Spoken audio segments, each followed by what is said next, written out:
you do, whether he's censured or not? How do you get us back to being the Palm Bay that I remember? Right now on News 6, a heated debate in Palm Bay over a commissioner and his controversial comments. Other commissioners already asked the governor to remove him. At this hour, they're debating another punishment. And new at 10, dozens of people already forced from their apartments are scrambling to find a new home. A month ago, their buildings were deemed unsafe. Then they were given hotel rooms. Our lease is broke, we didn't do anything wrong, and we're right back in the same situation again. All of their leases have suddenly been terminated while they are all out on the street tomorrow. I'm so grateful he stopped because my son was in there, but this is wild. A relieved mom calls 911. Her car was just stolen with her 1-year-old baby on board. An update to one of the most clicked on stories of the week. But we start now at 10 tonight with an attack that has a community on edge. I don't sit on my porch anymore since that happened last week because I'm afraid. Because he was a total stranger, just walked up to her. I'm usually up around that time, so it's scary how close it was. A woman was sexually attacked at a bus stop right across from their homes. Tonight, a big clue in the search for her attacker. I'm Ginger Gadsden. Thanks for joining us tonight. I'm Matt Austin. So police want you to take a good look at this guy right here. It's a composite sketch just released late this afternoon by Orlando Police. And we are just hearing about it now, but the attack actually happened 1 week ago today. It happened near the intersection of Grand Street and South Lee Avenue, which is right near the Grand Avenue Neighborhood Center and Grand Avenue Park. Your Paramore community correspondent Troy Campbell is in the neighborhood. Neighbors here in Paramore tell us there was a large law enforcement presence out here after the attack happened. Now they're all hoping that suspect is caught. How would you describe how frantic the officers were in the scene that you witnessed? The scene was crazy. All the neighbors were walking outside to kind of see what happened. Paris Donald lives across the street from this bus stop, near Lee Avenue and Grand Street in Paramore. She says last week she was woken up by police. I think it was 1 o'clock in the morning, about an hour after it happened. They were banging on my door. There was 10 sheriffs outside. There was an ambulance. There was lights all over the place. My dad's like, "What's going on?" My brother's on the couch sleeping. He said, "What happened?" I was like, "I don't know. They're banging." So I opened it, and they're like, "Somebody got hurt." It's traumatic. What is your message to somebody who knows who this person is or has information about this case? Please cooperate with the police and let them know what's going on and what you know, the information, so that everyone in our community can feel safe in the Paramore district. And again, police say anyone with information on the incident or who the suspect is asked to call Crime Line. Their number 1-800-423-TIPS, and you could be eligible for a cash reward. In Paramore, I'm Troy Campbell, News 6. Our other top story right now, a heated debate keeps growing in Palm Bay. What do you do, whether he's censured or not? How do you get us back to being the Palm Bay that I remember? The public voicing their concerns as city commissioners debate punishing one of their own. Just 2 weeks ago, the board voted to ask Governor Ron DeSantis to remove Chandler Langevin. Tonight, they are weighing another punishment, censoring him over a string of controversial comments. And it started with a social media post where Langevin said, "Not a single Indian cares about the United States and that America is for Americans." About the United States. Langevin stood by those words, but later issued a statement apologizing for his tone. Right now, the council is debating a measure that would prevent Langevin from adding items to agendas and bars him from other boards and committees. Langevin calls the resolution illegal and promises immediate lawsuits if it passes. Here's a live look now at tonight's meeting. It's still going on. It started at 6, but debate over the censure just got underway less than 20 minutes ago. We will have an update on News 6 at 11 and on clickorlando.com.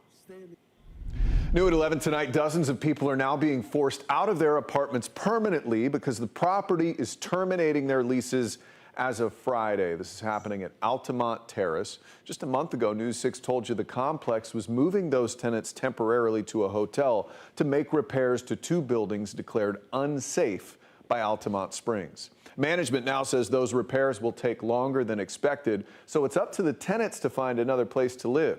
Your community correspondent, Jarrell Baker, talked to some of them. Stanley Lerner and his wife hoped their hardships were over after moving into Altamont Terrace using a homeless diversion grant. But last week, they received this letter saying that they need to be out by Friday. Now Less than 6 months later, our lease is broke. We didn't do anything wrong, and we're right back in the same situation again. And frankly, we haven't had the turnaround in time to even get anything going yet. It comes a month after News 6 first told you that the complex moved Lerner and other tenants temporarily to a hotel to make repairs to their 2 buildings after the city declared them unsafe, following an evaluation by an engineer hired by the owner that found several structural problems in the 50-year-old roof and more. The property now says that those repairs will take longer than expected. Monday, the landlord sent a letter to residents showing that, according to the lease that they signed and Florida law, the landlord can terminate the agreement if the apartment is uninhabitable and it's beyond the landlord's control, as long as they're making reasonable efforts to fix it. The landlord's word is final. It's the landlord's election. Landlord-tenant attorney Jess Clark, who's already spoken with several impacted residents and reviewed their leases, says it's a landlord-friendly agreement, one many tenants have no choice but to accept because they're receiving rental assistance grants. And this is true of almost any rental agreement that I've ever seen. If you want to rent from this apartment complex, these are the terms. Take it or leave it. According to the notice, upcoming rent has been waived and deposits will be refunded. But Lerner believes it's unfair. Lerner plans to start a GoFundMe to raise money to find legal representation for himself and others impacted. I went to the office on site to ask management why their tenants are being asked to leave and what damage are they repairing and have they started. The manager was not there. I also emailed those questions and more, but we have not heard back yet. In Seminole County, Jarrell Baker, News 6. An update now for those of you smelling smoke tonight in and around Osceola County specifically. The fight to put out a fire at a scrapyard is still going on. I'm talking 12 hours later. At one point, more than 100 firefighters were trying to put this thing out. News since 6, Orange Blossom Trail has now reopened in both directions, though, so some good news there. It was closed near Ham Brown Road, that's in Campbell, about 5 miles south of Kissimmee Gateway Airport.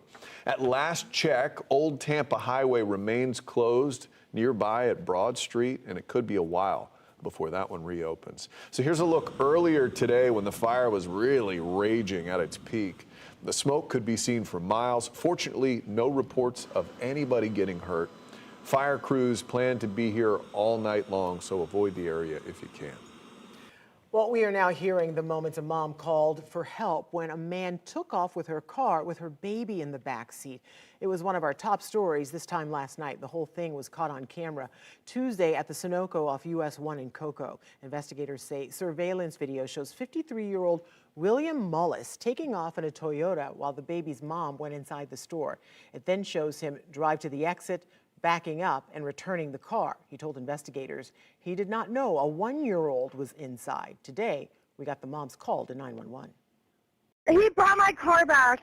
All right, what's going on? Some random guy at the gas station just tried to take off with my car at the Sunoco on US 1 and Carver Grove Boulevard. He noticed my son was in here, so we brought it back, but he literally about left with my child when I ran into the gas station. Mullis was arrested minutes later. Like, I'm so grateful he stopped because my son was in there, but this is wild. And I walked in to grab a water, and I will never do that. Never do that again. Mullis is now facing grand theft and kidnapping charges. He's being held in the Brevard County Jail without bond. Major extensive underage drinking. That's what a caller told 911 about a party last weekend in Winter Park. Police broke up the party and arrested the homeowner, who also happens to be a local doctor. Your Orange County community correspondent, Mike Valenti, has those 911 calls, which included one from the doctor herself.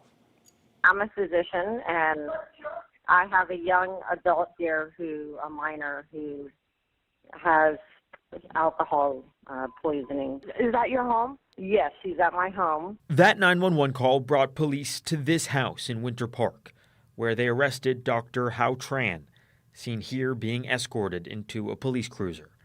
The 911 call last weekend began with someone asking for help for their friend. She's been throwing up, and I don't know what to do, and we need medical attention right away. How old is she? She's 15. Winter Park police say that 15-year-old was taken to the hospital, where she was vomiting and was barely coherent. I need help, please. My daughter is definitely got alcohol poisoning. According to the police report, Dr. Tran told officers that her son and 30 other kids had come over, but claimed she did not give them alcohol. I'm just a concerned parent. I just picked my 10th grader up, and there is major, extensive underage drinking. The mother, it's disappointing. My son will never go to this house again. I would hope not. But we did go to the house Thursday, hoping to talk to Dr. Tran, who has been out on bond. Hi there, this is Mike Valenti with News 6. No one answered the door, so we left a message on her Ring camera. But we just want to get your side of what happened this past weekend. I left my card. And we also called a medical practice where this call may be recorded for quality and training purposes. An employee who answered the phone confirmed Dr. Tran still practices medicine there as an ear, nose, and throat doctor. At about noon Thursday, we saw this vehicle pull into Tran's driveway. The woman who got out quickly grabbed my business card and got back into the front seat. When we tried to flag her down to ask some questions, she drove off. Dr. Tran is charged with contributing to the delinquency of a minor, allowing a minor to have alcohol at a house party, and giving alcohol to someone under 21 years old. And we will be in court the next time she appears before a judge. Reporting in Winter Park, Mike Valenti, News 6. Well, it's one of the biggest bashes for bikers in the world. Anyone who has lived here knows Biketoberfest brings huge crowds and extra traffic. But some are asking what will be different now that people can open carry their guns. We dig into what's allowed to see how new cameras could help keep everyone safe. And we heard it for weeks now. Parts of Sanford really smell. Ahead at 10, how the city is making changes so people can breathe a little easier again. But first, remarkable news from the Brevard County coast. How an idea from a retired ocean rescue chief is not only getting results, it may have saved nearly 24 swimmers. That's next. Jonathan.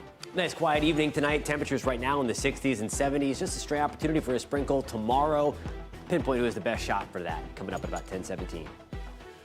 You're watching News 6 at 10. We are live on a Thursday night. We're covering Flagler Beach, Fruitland Park, and all of Central Florida.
Now on News 6, a simple solution proving it saves the lives of swimmers on Brevard County beaches. Yeah, for weeks, storms, king tides, and rip currents have made swimming pretty dangerous, but no one has drowned. In part, that's thanks to the work of a former lifeguard chief. Your community correspondent James Barbero met him on Cocoa Beach. It's been a couple of weeks of rough conditions here at the beach. So you might not be surprised when I tell you that, according to Wyatt Werneth here, a former ocean rescue chief, his emergency life rings have been utilized 20 times this month, Wyatt, to help save lives? 20 times in the different cities. We have them all the way from Cape Canaveral to Sebastian Inlet. And collectively, we've had 20 deployments, which are significant rescues in Cape Canaveral, Cocoa Beach, Indian Atlantic, and Melbourne Beach. And Wyatt, I know you and your nonprofit Drown Zero have been doing this great work for our community since 2017. But for those who don't know, tell us how it works. We put these out and make them available for Good Samaritans or bystanders who are not going to watch someone drown, so that they have flotation to go into the water and help that person without getting into trouble themselves, because it's proven flotation prevents drowning. So Wyatt's taking me for a ride up the beach on his side-by-side right now. Eventually, you want to put cameras on all of them? Yes, I want to put cameras on all the ones we have here. So we're making that station with the camera to capture the event, as well as make that emergency call, which time is of the essence. All right, we're back where we started now. So Wyatt, when you look at rings like this, thinking about all the years that you served with the county and you continue to help our community, help our visitors, how much fulfillment do you get?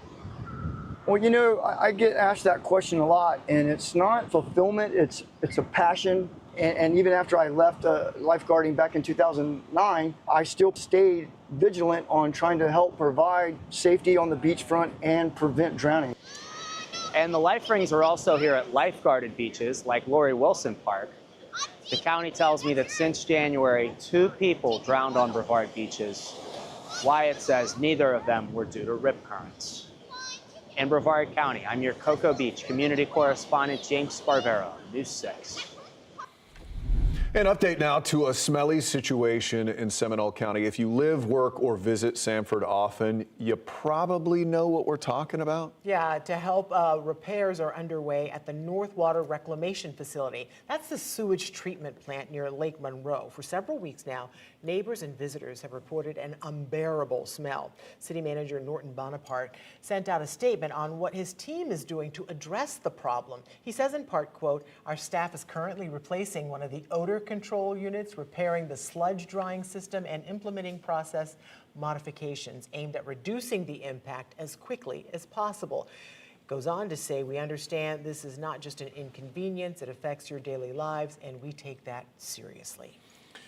Well, the bikers have Main Street buzzing in Daytona Beach. As we look live at our beach cam, you can still see plenty of traffic at 1017 even this late, thanks to the 33rd annual Biketoberfest, which is turning Daytona into a motorcycle mecca this weekend. So be careful out there. Watch out for them. Each year, the 4-day event draws more than 100,000 bikers and their friends from around the world. Yeah, police say they are ready with extra patrols, traffic monitors, and this year there are security cameras along Main Street. Several viewers have been asking us about the state's new open carry policy, if it will change things this Biketoberfest. So we have a heads up for gun owners, though. If you're planning to go, you cannot bring your gun into a bar or any business that makes most of its money from alcohol. It's against the law. Also keep in mind, individual businesses can also ban you from bringing guns inside. It is their private property and it's their decision. Yeah, your community correspondent Angie Casada took us to the first day of Biketoberfest. Later at 10, how the city is using apps and social media to help guests and locals get around safely. So the question is, do I need my rain suit? Do I need my leather chaps? Ooh. Do you just wear the chaps? What is the rule? That is never an option. Never just wear the chaps. No, sir. Right, yeah, I was going to say, we're going to continue to keep this going forward here.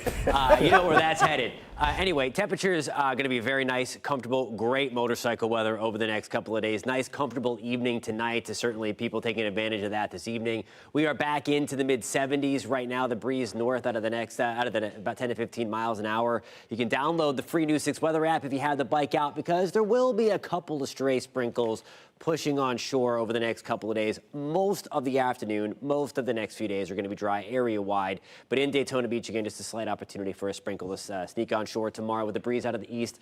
Lots of sunshine on Saturday, lots of sunshine on Sunday. Comfortably warm through the next couple of days. Tomorrow morning, we're starting things back off in the 60s. We're at 68 in Oviedo. Cape Canaveral, we're sitting pretty at 75. It's one of the warm spots tomorrow. Wildwood, good evening. We are at 64 degrees. High temperatures tomorrow afternoon back in the same ballpark as today.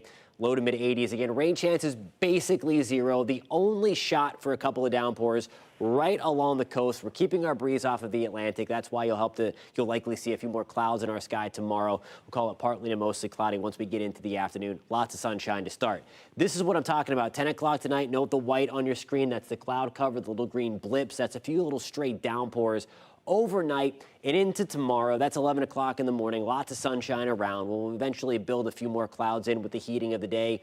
Otherwise, again, most of us are dry and it's going to be nice and comfortable.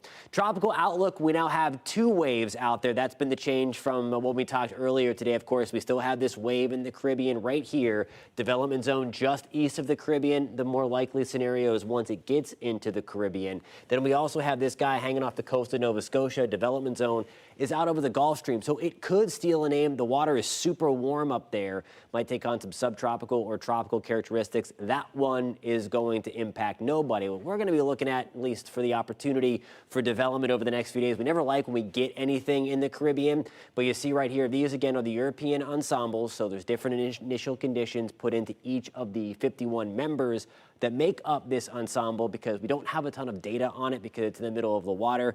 But right here you see in the Western Caribbean, you see that little orange speck there. We're increasing the opportunity for development to 70%. That's the data from the ensemble. Somewhere in the Central and Western Caribbean, you also see some shenanigans closer to Jamaica and Haiti, and then also some weird stuff that goes back off towards the north and east. There's a lot to iron out over the next 7 to 10 days. Again, note the date here. That's October 26th, and we're still talking about it in the Central and Western Caribbean. That is what? Today's the 15th, 16th, 10 days away. A lot of time to watch this one. So don't pay attention to any of the crazy model runs out there because those are going to be wrong. 82 degrees on Saturday, back to the upper 80s on Sunday, staying into the mid to upper 80s Monday and Tuesday. Look at all that sunshine as we get into the early stages of next week. We'll be right back.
Main Street is buzzing. The music, the bikes, the riders that are coming from all across the country are turning Daytona Beach into the motorcycle mecca this weekend.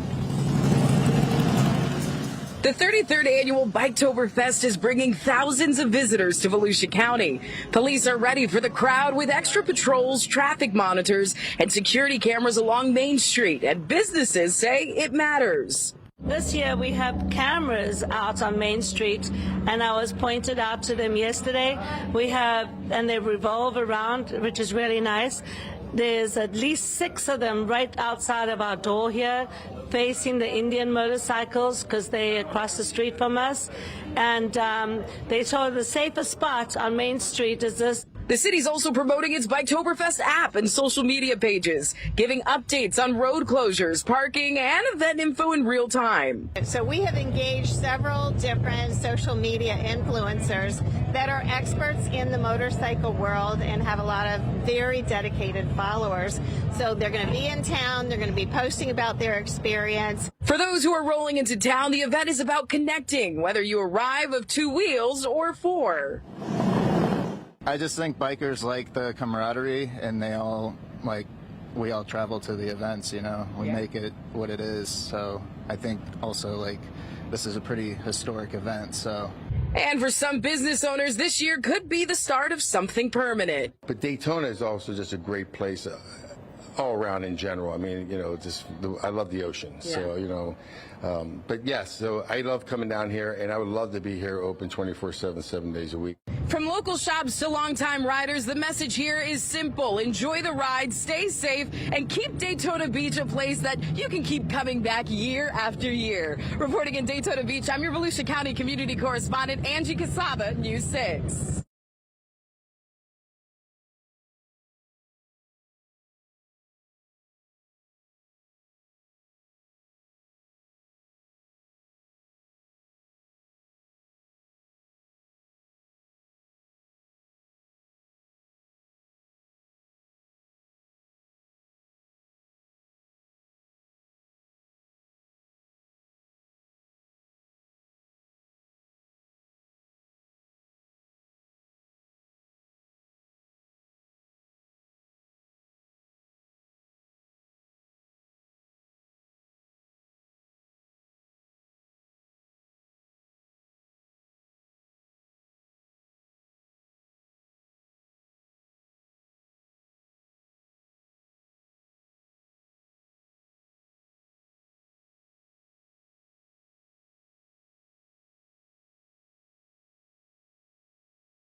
Find all of tonight's stories plus breaking news on News 6 Plus. It's free to download to that smart TV or streaming device. Have a great night. We'll see you at 11.